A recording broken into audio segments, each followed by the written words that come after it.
இதுதான் வந்து automatic case controller. So இது என்ன யூஸ் அப்படிங்கிறது வந்து உங்களுக்கு சிம்பிளாக எக்ஸ்பிளைன் பண்ணுறேன். இப்போ இதை போட்டு இதுக்கு மேலே இந்த ரெகுலேட்டரை வந்து போட்டிருக்கிறோம். இப்போ வந்து இந்த அடுப்பு பற்ற வைக்கிறோம். ஸோ இப்போ இந்த ரெகுலேட்டர் வந்து இப்படி ஆன் பண்ணுறோம். கீழே இருக்கிற அந்த ஆட்டோமேட்டிக் இதை ஆன் பண்ணுறோம், மேலே இருக்கிற இந்த ரெகுலேட்டரை ஆன் பண்ணுறோம். இதை வந்து 2 டைம்ஸ் வந்து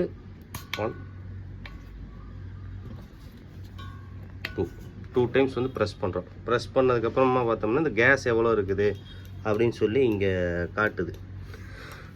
இப்போ நம்ம இதை வந்து பற்ற வைக்கிறோம். பற்ற வைங்க, எரியுது.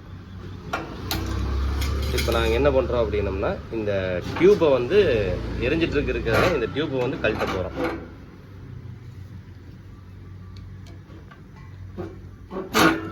அவ்வளோதான். இப்போ இதுலேருந்து கேஸ் எதுவுமே வந்து வெளியே வந்து வரல. ஆனால் வந்து இது எல்லாமே ஆனில் இருக்குது. சப்ளை பார்த்த அந்த ப்ரெஷர் மிஷின் பார்த்தோம்னா இங்கே இருந்தது வந்து இங்கே போயிடுச்சு. இதுதான் இதோட யூஸு.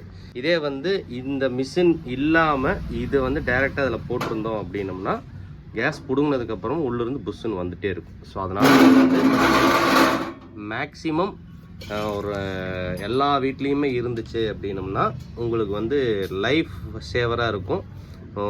அதுதான். ஸோ 1800 rupees ஆகும். நல்ல கம்பெனி.